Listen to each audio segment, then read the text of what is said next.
to ask your questions. That will help us track things a little bit better. And also, we feel free to ask them at any time. So if you have a question that's very relevant to what people are talking about at that moment, we'll try to get to them. Otherwise, we'll get to it all at the end.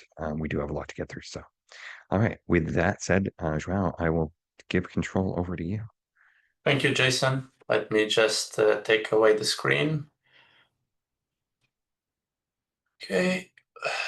So hopefully that is working. So first of all, thanks everybody for joining. So my name is João Freitas. I'm working for KN as I'm heading the software architecture, and I'm also the chairman of the LCM working group.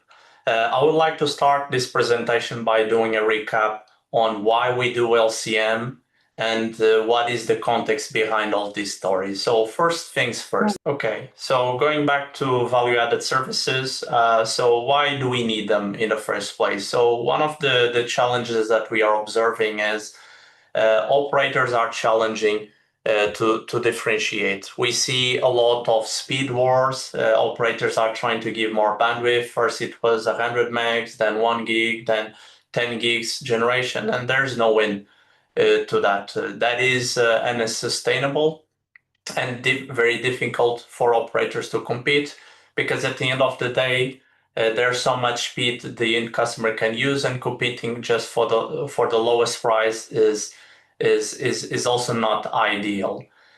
So value-added services can create opportunities to generate new revenue streams. What we are talking about is, for example, security, managed Wi-Fi, which we also know as a mesh, Wi-Fi sensing or motioning combined with IoT and home networks, VPNs, and more ideas will come around the table. So the gateway essentially can evolve from just being a pipe or a tap for data or bits and can become a platform for services. We have already observed other industries undergoing this kind of transformations. Take the smartphones, for example. They were initially just devices that we could send messages and make phone calls. They were basically connectivity devices, but their value today has skyrocketed, and that happened because they become enablers for services. And some of these manufacturers even generate up to 25% of revenue from services alone. So what is LCM then? It is basically a vehicle for delivering the value-added services. It enables the firmware to be managed as individual software modules and have their own independent lifecycle.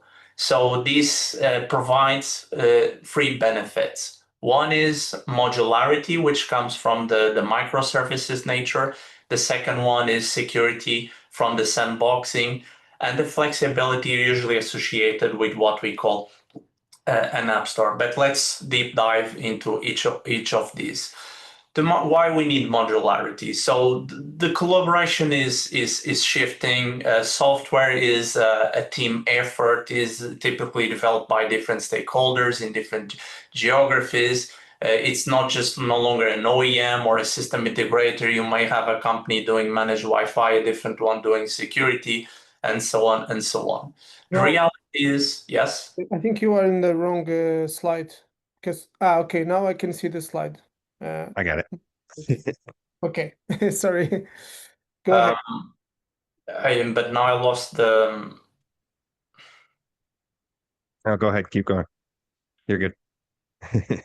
The thing is, I lost the presentation, Jason, when you did that. Jason, just share it. I'll keep... I think it's easier. We are on slide number 6.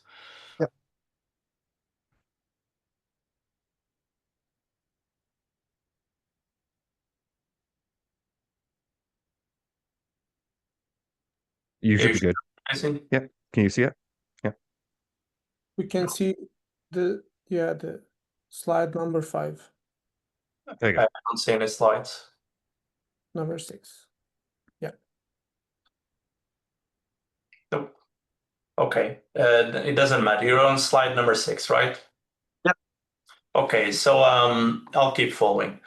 So different, basically these different companies, they don't work at the same pace, and forcing companies to follow a similar cadence is very difficult, because what ends up happening is you might have a core team which has longer development life cycles. You might have a second development team that releases a little bit faster. Maybe it's a smart home or something else, and you might have a more critical team looking after security, and they need to release a little bit more frequently. Next slide, please. When it comes to the second benefit is the security and the sandboxing. So sharing resources is a synonym for sharing problems. Critical services run on best effort, and they are forced to compete for resources with third-party applications, and that can lead to memory leaks, unresponsiveness, crashes, and reboots. Next slide is about App Store or the flexibility. So when we don't have LCM or when we don't have a modular software architecture, what we end up doing is that the firmware needs to carry unnecessary software modules in order to accommodate the different needs. So if you look at the picture, so one might say that, for example, we might put a managed Wi-Fi there, we might put security, we might put an IT solution, but reality is each household is different. Maybe somebody has a bigger home and they need managed Wi-Fi. Maybe somebody lives in a smaller apartment and they don't need it. Maybe somebody has a family and they need parental control, so they might be interested in security and so on and so on. So the idea is everybody is different, and it's important to have this modularity and flexibility.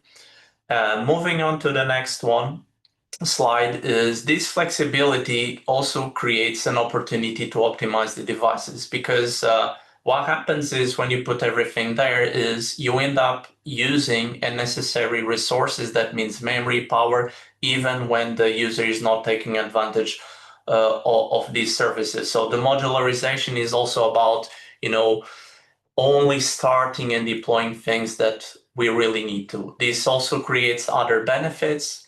Like, for example, if operators also want to manage software license costs, because sometimes the reality is some of these services or subscriptions are paid ones. It's also easier to manage these things because you only deploy the functionalities to the paying customers.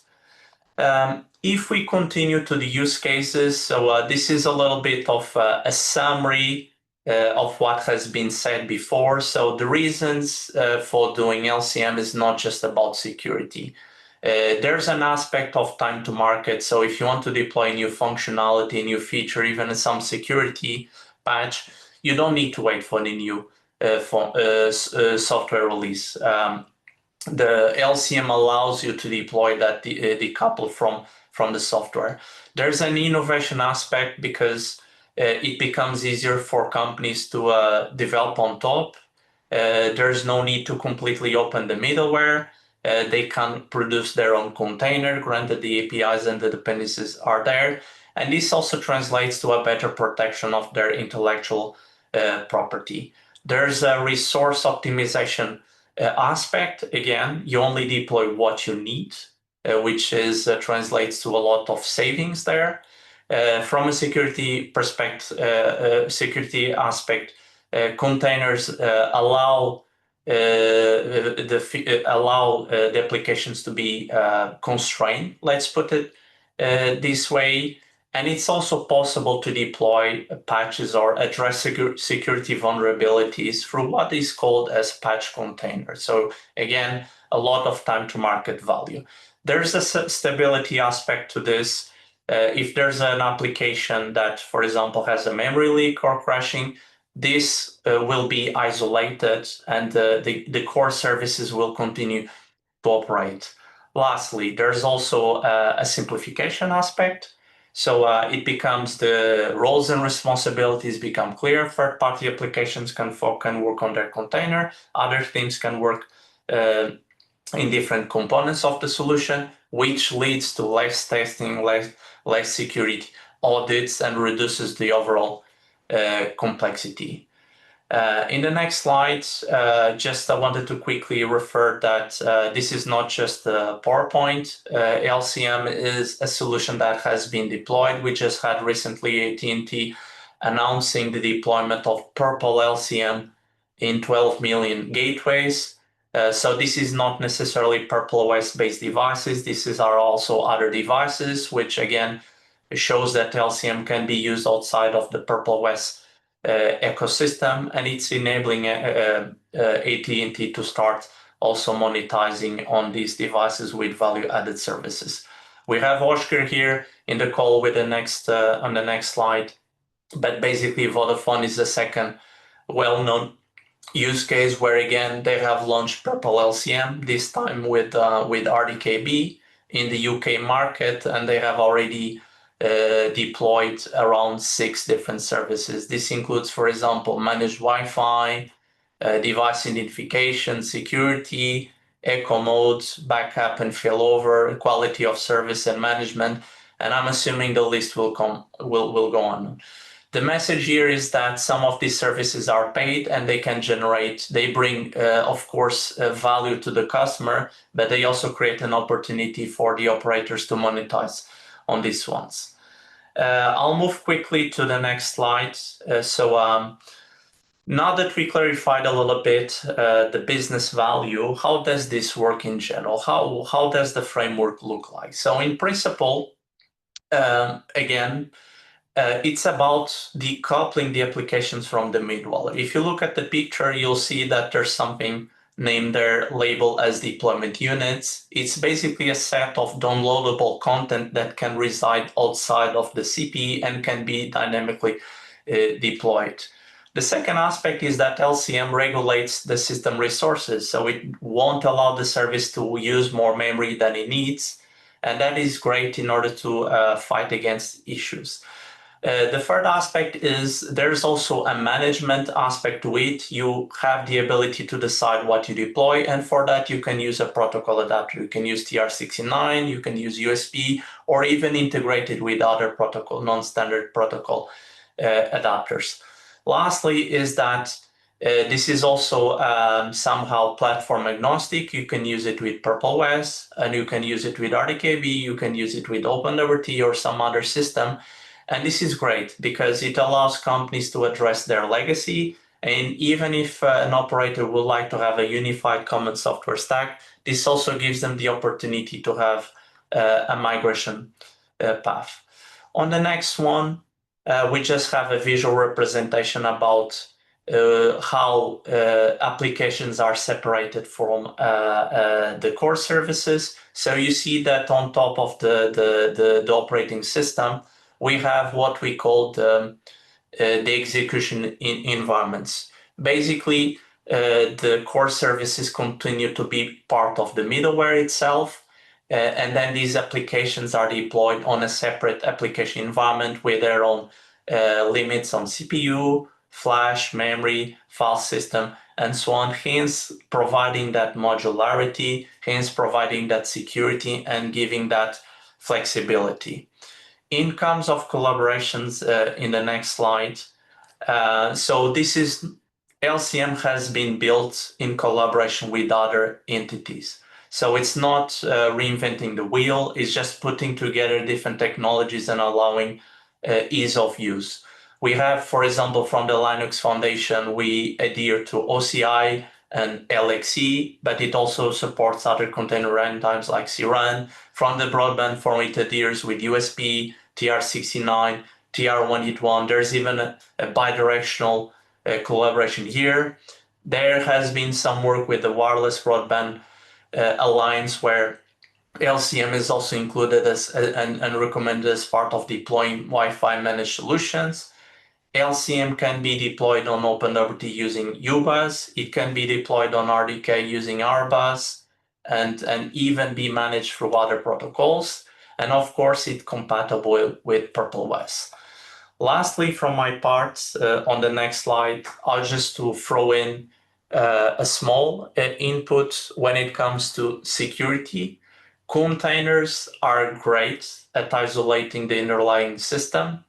They provide the ability to allow and disallow different access to different parts of the middleware, like files, memory usage, and CPU. But there is a problem, which is these applications, they also want to interact with the data models. And data models are a very comprehensive part. You can manage firewall, you can manage Wi-Fi, you can reboot the device, you can do a lot of things with there. So containers alone will not be able to provide granularity on the data models, because these data models usually available on a system bus. So once the container is configured to allow the application to access the system bus, the application will have full access to the data model, and that can be dangerous.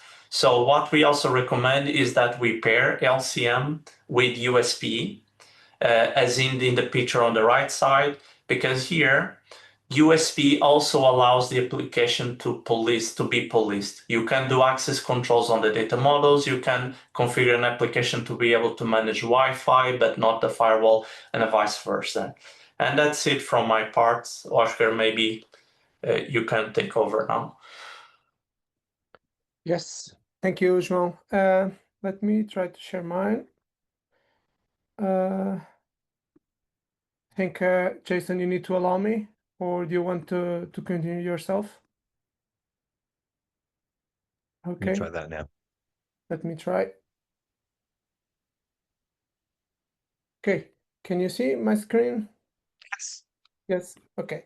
So, hi everyone, my name is Óscar Leal. I'm working for Vodafone as a product architect. I'm also the co-chair of prpl and also part of the prpl board, representing Vodafone.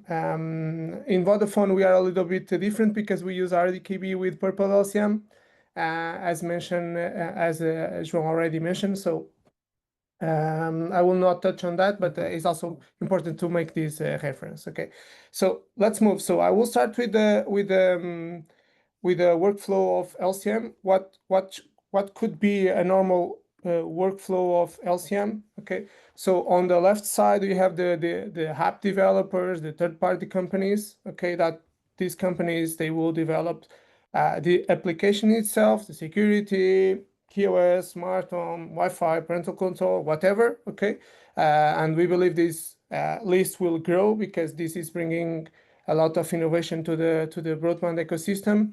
Okay, and when the application is available or is ready, the app developers, they need to package in an OCI compliant image, and this application will be then uploaded to a OCI registry here. Okay, of course, at the same time, the application developer needs also to pass several dependencies that are needed for the application, the resources that are needed for the constraints, the dependencies, access rights, some information that is needed to make the application working. Okay, so on the central block, we have here the App Store, or we can call it also ISP backends. In case of Vodafone, we have our own backends. We don't call it App Store, but in the end, it's a little bit, we can call it App Store. And what is these LCM USB controllers are responsible is they will control the CPE on this side, okay, via USB. And imagine that the application is ready, is delivered to OCI register, is delivered to the ISP, then ISP can install the application or can sell the application to the customer. Okay, and this will be done via USB. Okay, so we'll send the USB commands. We can, if it's not yet available, we can send the install the command, and then automatically the application will be installed here. Of course, here we have the LCM agent, in our case the prpl LCM, and when the install.io arrives to the LCM agent, of course it will download the image, the OCI image from the OCI registry, will unbundle locally, and will make it available in a LXC container. Okay, so this is the normal workflow. We have the several steps. Of course, this is simplifying the overall workflow, but I hope this can help understand what we are doing. So first, application, then ISP makes available the application to the customer. Customer can install it, or the operator, and then it's available without a firmware upgrade at runtime. Okay. Just moving to the next one. So in terms of prpl LCM, so what I want to explain here is basically the basic features of prpl LCM or LCM solution is the install and download. So the install DU is the command from the USB standard from the broadband forum, and this is responsible to deploy a new service, a new containerization application in an OCI image. Then we can, of course, start and stop. There are also commands. So we have this set request state command defined on the standard where we can make it starting or stop it with active and idle. And then if you want to update the container, we can also trigger the update command where if you want to update the container itself with a new version, some bug fix of the service, we can do it also. And then if you want to uninstall, we can also uninstall it via this command. Okay, this will remove the container and cleans all the resources that are associated to it. Moving next, so talking about the high-level design of prpl LCM. So we have three main components: Timingila, Cthulhu or Cthulhu, and Riley. Okay, this is of course an Ambiorix application. So that is the beauty of prpl LCM because it's built on Ambiorix, and then with a simple Ambiorix backend, we can make prpl LCM working in different operating systems. I'm showing here, so RBus for RDK, UBus backend for OpenWRT and prplware. So this is just an example. And from the Cthulhu, so Timingila is the responsible for managing the data models. Then we have the Cthulhu and Riley. I will explain in a bit. Just to mention that Cthulhu today already supports two different types of containers, LXC runtimes, container runtimes, LXC and crun. Okay, it supports and then also supports OCI image registers and OCI bundle registries. And these are the components responsible to make it working. Okay.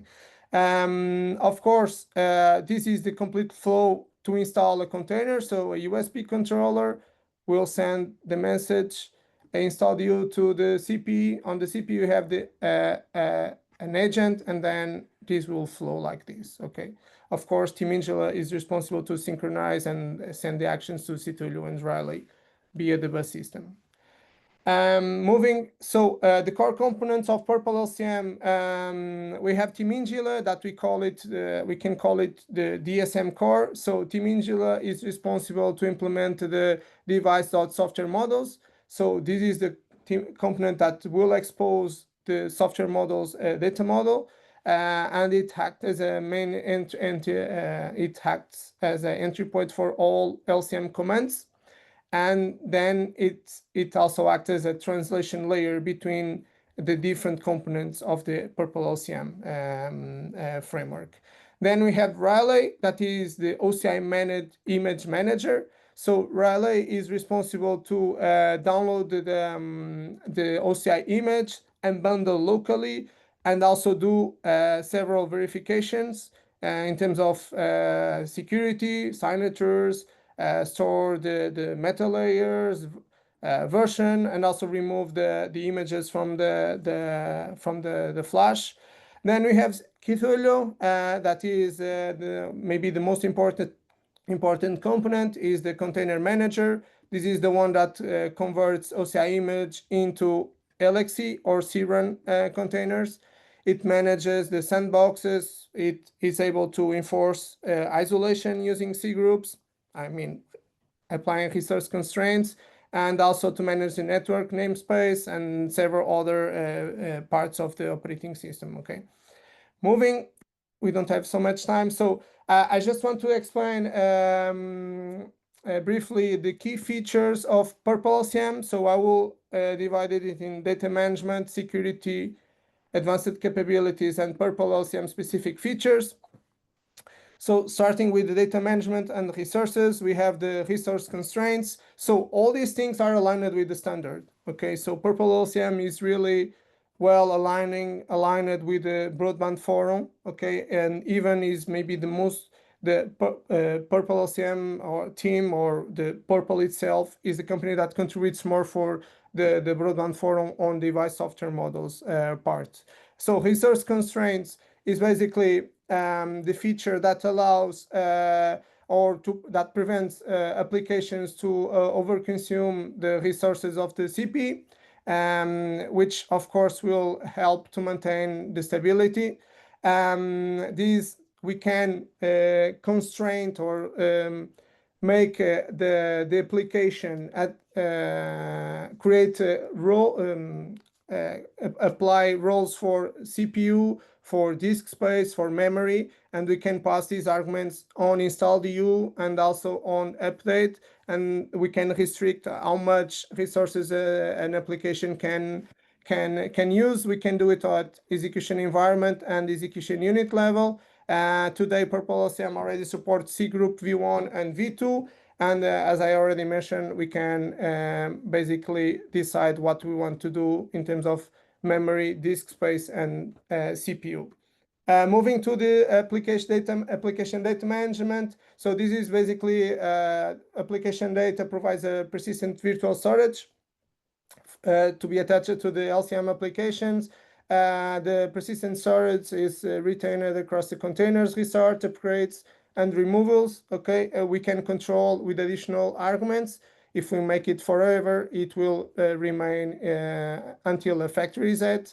The application can be reinstalled and the data will continue available. The typical use cases for this is that an application can store configurations, temporary files, log, caches, and so on, and useful information for the application. So it's also supported by purpl LCM. And privileged containers, so this is also supported. So, and also privileged containers. This will be it's an argument that we can pass on install DU. It's currently supported by the LCM. Of course, in privileged container, this enhances a lot of the security by running the containers in the limit system privilege. It optimizes the storage using ID mapping on POSIX ACLs, and it can defend the CP from the attackers, from the hackers. Basically, it makes more secure the container itself. Privileged containers today is also supported. It can be enabled or disabled depending on the type of applications. So it's needed. The privileged container is needed when maybe in some cases, in some application, we cannot support all the actions. So maybe we need to provide more privilege to that container. So this is the situation where we can use it. I need to speed up a little bit. So signature verification. So basically, it's also supported. It protects the system by ensuring that only trusted software can be installed. And it's also available today. It uses OpenPGP, and it's an argument that we can pass on install and update. Host objects, this is maybe one of the most important. So this is host object is enabling secure sharing of resources between the container and the CP file system. It can open sockets, access files, folders, and so on. Some of the use cases, Unix domain sockets. In our case, imagine we open from the bus system, the containers they can access to the bus system. We open the host object. It works with privileged and unprivileged containers. Moving network config and network config port mapping. So it's another feature supported that it's basically enabling the control of networking part of the container. You can create port mappings. You can associate share network between the CPE, the CPE and the container, or you can isolate the container itself.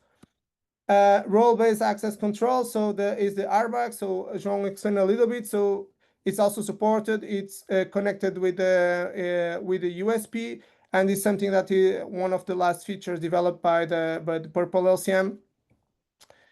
Moving, the auto restart is also something very important. That is a robust feature that allows the container to automatically restart based on some settings. So if there is some problem with the container, we can auto restart, and we don't need manual intervention for this. So some features that are specific to LCM, so pre-embedded and or onboarding services. So it's basically a feature that can be used and configurable to allow the service to be available on the when the CPE boots, and it supports zero touch provision. So it allows after a factory installed application to be managed by LCM on the first boot. So you don't need to download. You can even control all the settings, host objects, auto start volumes, everything from that using a JSON config file. The other feature is the add-on architecture. So prpl has built uses a modular plugin architecture to extend the functionalities. Okay, some of the it means that we can add plugins on top of the existing prpl solution. Some of the plugins are the networking, onboarding, RBAC, and image authentications. And this is if for someone that wants to start with prpl, the prpl is available on GitLab. You can use it if you are on. You can use it if you are on RDK. You have the meta layers available here, and the documentation will be announced on the Prpl Foundation website and also on GitLab. So I will stop and hand over now to Maxi. I already spent much more than my time. So thank you, everyone. Thank you. So if you can stop your sharing. Yes, I did it. Okay. So now we know. So I'm Maximilien from Orange, and I work to support application developers, internal and with partner also. And so I will present you how to build an application to deploy on the prpl LCM. So what we will do, we will use the SDK to build an application, push to the registry, the app, and deploy it on the CPE and see some access to the data model. To start, what is the SDK? So the SDK is a Yocto-based SDK where we use a dev tool, which is a Yocto tools, to manage image, to add receipt, remove some receipt, or add your own software. There is one version per architecture, depending if you want to build on ARM, x86, or any architecture you want. You can also build your own SDK. All the sources are available on the GitHub if you want a new target. And the SDK is provided by a Docker container with all the tools included. So why we develop an SDK on the Prpl Foundation is to have an easy tool to develop application, which means we pre-configure some cross-compilation target. All Prpl library are included, mostly AmbuX, to be able to communicate with the host from the container. And it will allow also some optimization and tools like checking license, share layers. If we all have the same layers, the base layers, we can share it between apps, even it's not the same provider. And it will allow to have a minimal footprint by default. Also, Yocto bring a lot of receipts because it's already used by many industrial.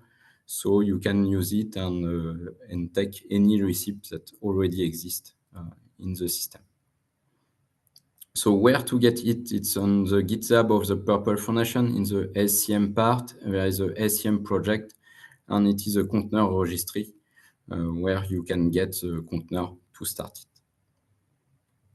So I will just show some slide how to use it, and we will go directly inside the SDK, but I already start because it takes a long time to compile the first time. But how to use it? You can create a volume. There is also a cache available if you want a server and share it between developers. So you create first a volume. It will be keep all your artifacts to avoid passing hours from your first other build. Then you start the container. The line is quite big, but it will be fixed in the next release of the SDK to automatically have all the paths directly on the run. And then you can go into the container. We just explained the example that we will use. So it's an AmbiorX process. We will see a little with the source code. It will be packaged in a CI container. So compiled with the SDK, we will push to the registry, and so the container will have AmbiorX library, ODF file to expose a new data model. It's just a demo data model with some field. And the app will also subscribe to any change on the name of the data model. So I will go directly in the SDK. So here I'm just after I do the exec, bash exec to enter in the SDK.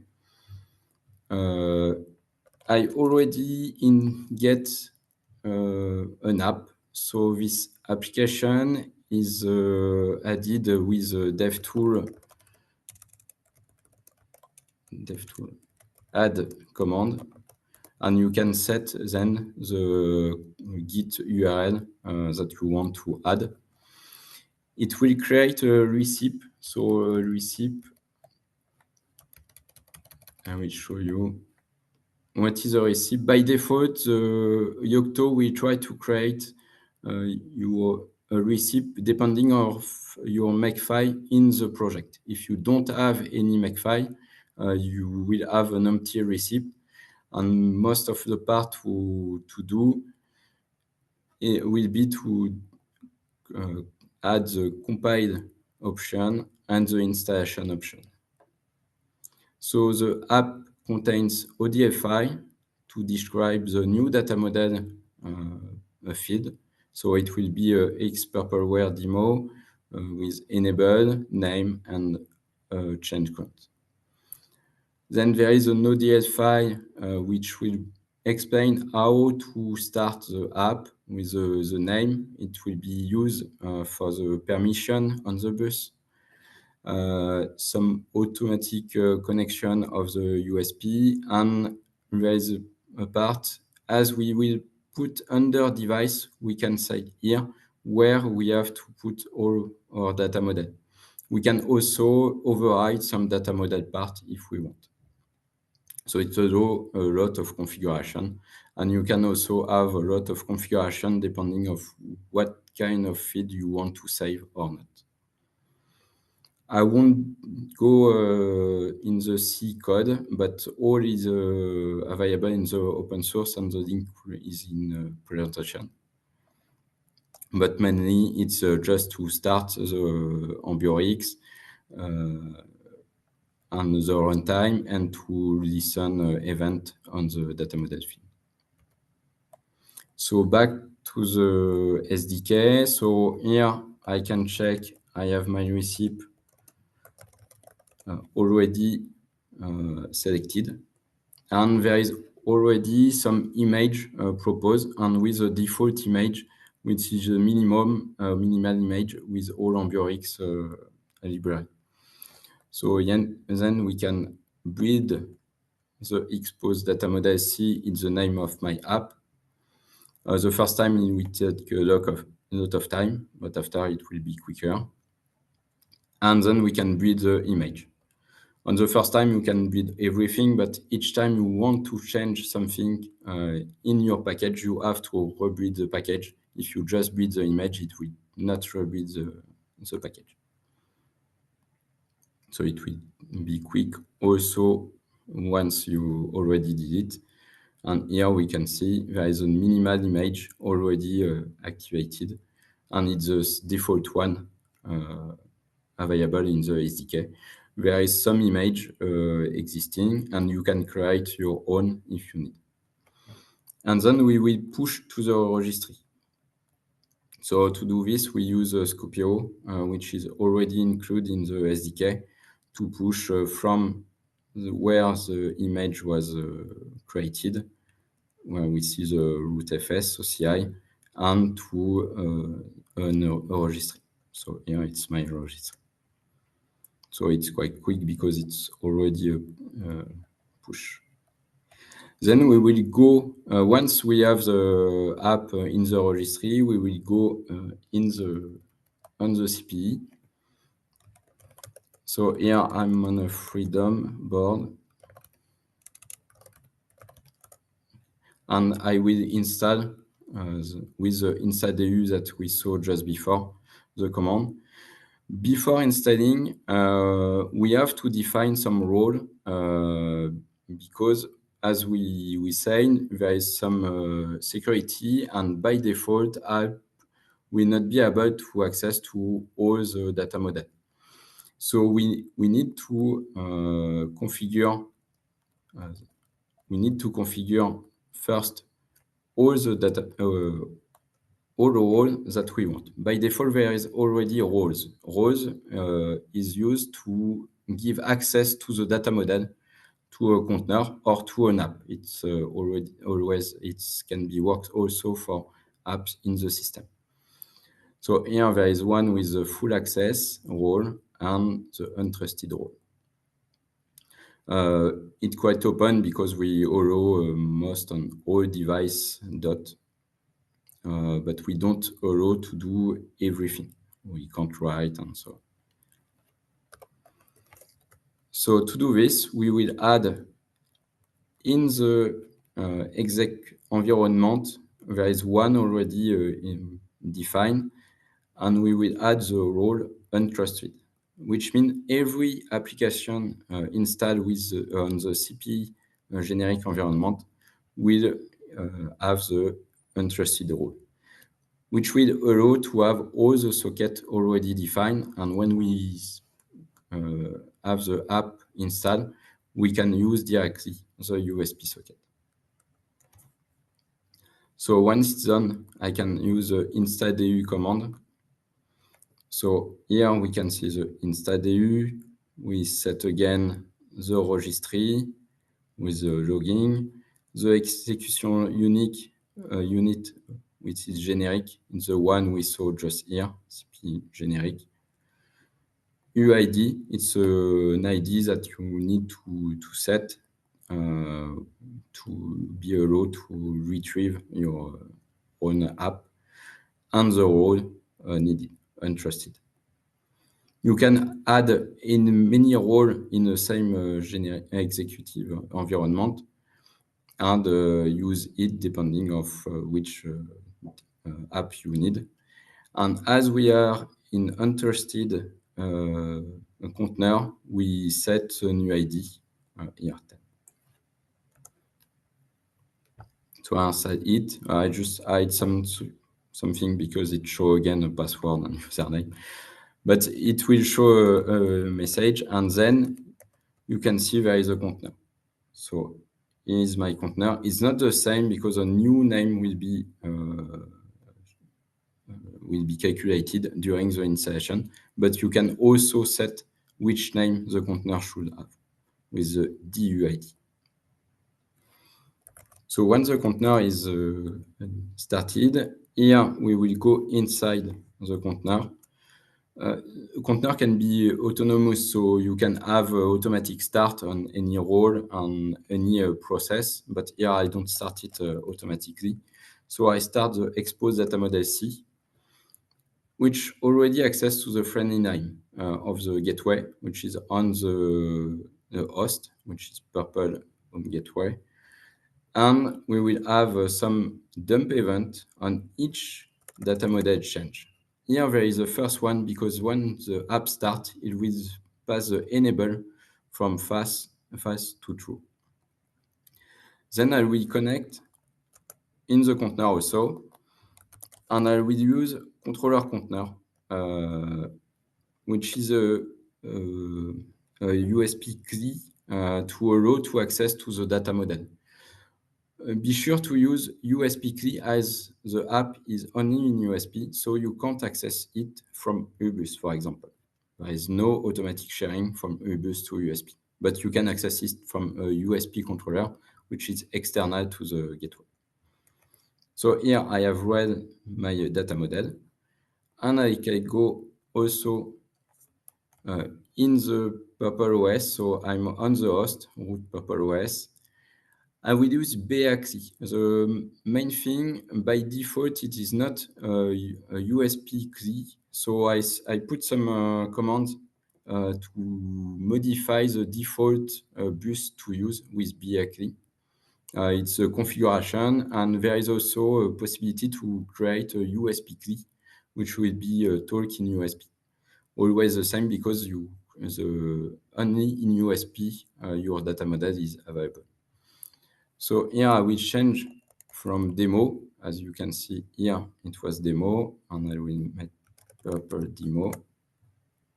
So I will back on my process. I have weather event demo to prpl demo, and I can access. So I'm in the container, and I saw well prpl demo. And here I can also get the data. So mainly the app will is allowed to start a new data model entry, which is exposed on USB, so you can access it from the host, from another application, if you give some permission, or from an USB controller, which can be in another backend or so on. So you can expose new value for you or for anybody. I will back to the slide. Just to say, all this is now documented on the prpl Foundation. So on the GitHub LCM, which contains the container, there is now a documentation to do the same demonstration with the exposed data model, which is for now on Orange open source GitHub, but we will push it also on the data model, on the prpl Foundation side GitHub, and to have all the example, and there is some sample easy to install and to provide. So that's all for my part.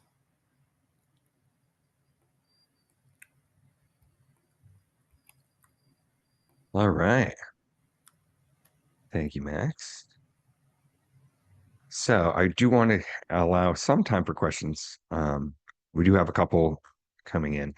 But before we do go into that, I want to say to remember that if you do want to get way more information about how these things work and meet these fine gentlemen in person, come and join us at the prpl Summit 2025. That's October 13th and 14th in Paris. And that's going to be concurrent with in the same general location as Network X. So you can double up on all of your travel plans to go there. But I think day 2 will be the technical part of the summit, and prpl members can sit in on those sessions and learn a lot more about what's going on. There's a lot of questions coming in, and I want to summarize, I think, some of them. And this is, João, this is also the one that we had gotten on chat. And that's just about support for other frameworks and other technologies. And the general answer that I will give is that remember that prpl LCM is an open source project, and we welcome people to contribute to that, to help add the things that they want to add and become prpl members so that you can be involved in the development process. But beyond that, João, I'll let you answer about the plans for some of these alternate technologies and if they're on the roadmap. Yeah, so the question was on if we support LXC, CRUN, or both.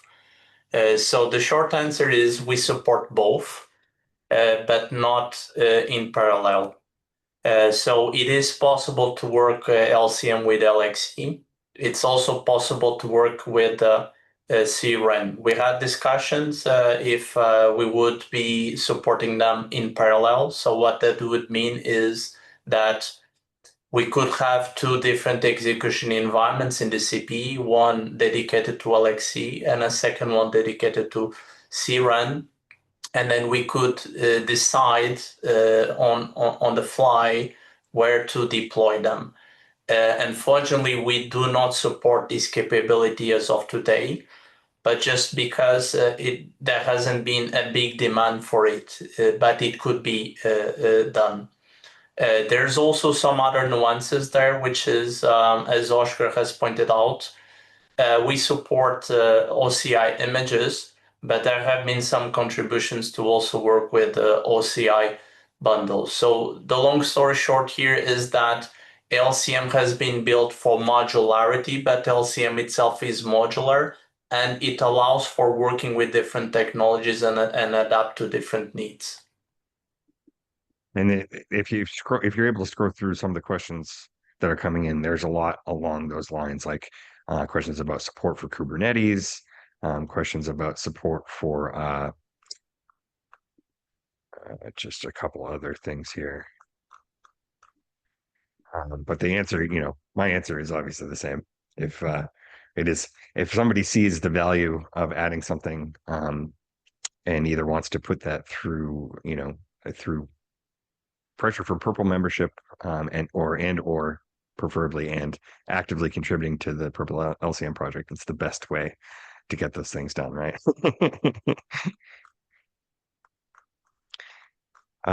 Also, is there a way to install apps without external access from like a tarball? I can answer that. So yes, you can use Imagine Scopio, and you can do it locally. I explained the pre-embedded or onboarding feature during my presentation, so it's possible to have it via configuration file, where you will store locally the image, okay, with the layers. So it's possible, yes. There's a question about the scope of LCM versus prplOS, specifically to using the role-based access control, right? So device.localagent.controllertrust.role, and whether that's a prplOS feature or a Purple LCM feature. So I can try to answer that one. So the ecosystem in Purple includes multiple parts. So we call prplware all the initiatives that we have, where prplOS is obviously one of those. Okay. And then we have some cross-platform initiatives. We have Purple LCM and we have Purple Mesh. These two initiatives, they sit on top of Purple Mesh, but they are also compatible with other middleware. So for example, we just had here the example of Vodafone and Oscar explaining that Purple LCM can run on top of RDK-B. Now, having that said, which capabilities are part of LCM and which capabilities are part of prplOS? So you have what LCM brings is the capability to support containers and the modularity. So with LCM, you will be able to download containers, install them, and you will be able to constrain the application. By what we mean constrain, it means you can limit CPU, you can limit memory, you can limit access to the file system. Now, if that is not enough for you and you want to do a little bit more, you also want to constrain on which data models you have access, then we suggest combining Purple LCM with USB agent. Why? Because usually the way that we traditionally allow applications to interact with the data model is by opening the access to the system bus. So what that means in RDK is RBus, what that means in prplOS on OpenWrt, that's typically UBus, but these IPC mechanisms, they do not have access controls. So it means that when you open the pipe, you will see the whole data model. So if you put USB in between the system bus and LCM, so USB is complementing LCM and giving extra granularity on the access controls, and then finer, you can print exactly which data models are access to. And OBUSPA or the USB agent is of course part of prplOS, but it's a broadband for initiative. It's also available for other operating systems like OpenLVT or RDK.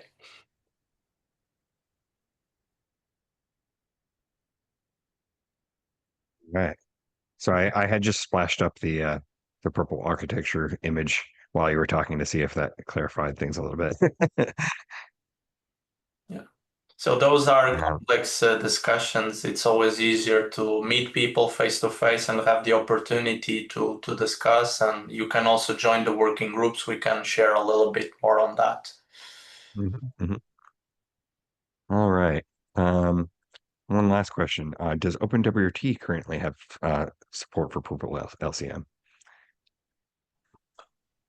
So I can also try to add. So prpl LCM is not officially part of the OpenWRT feeds, but prpl LCM can be deployed on OpenWRT systems.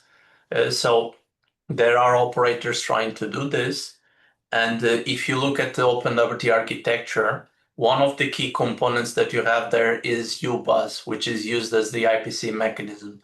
And considering, like Óscar already said, LCM has been developed and built with Ambiorix. What that means is that those data models used to manage the containers, they will become available in UBus, which is the IPC mechanism or the system bus in OpenWRT. So yes, prpl LCM can be used on OpenWRT itself or other OpenWRT based systems and platforms. All right. That is at the top of our hour. I know there's a lot more questions, but what we can do is either follow up personally, or if you do have questions, what's the good email address to send stuff to the LCM team, João? So we have this distribution list for prpl the prpl LCM working group. We can post it later on. But at the end of the day, we are a community, right? So there isn't one person that you need to come and talk to. You can reach out to me. You can reach out to Jason, to Óscar, to Max, and this is how it works. We will just bridge each other, and we are open. Exactly. And definitely come to the Purple Summit. That will help you immensely in this. All right. Thanks, everybody. We will be making a recording of this. You will be able to find it on YouTube soon, and a couple other more useful things coming out of this webinar. And we hope to see you on the next one, where I think we'll be covering new stuff in prpl OS 4.0 when it comes out soon.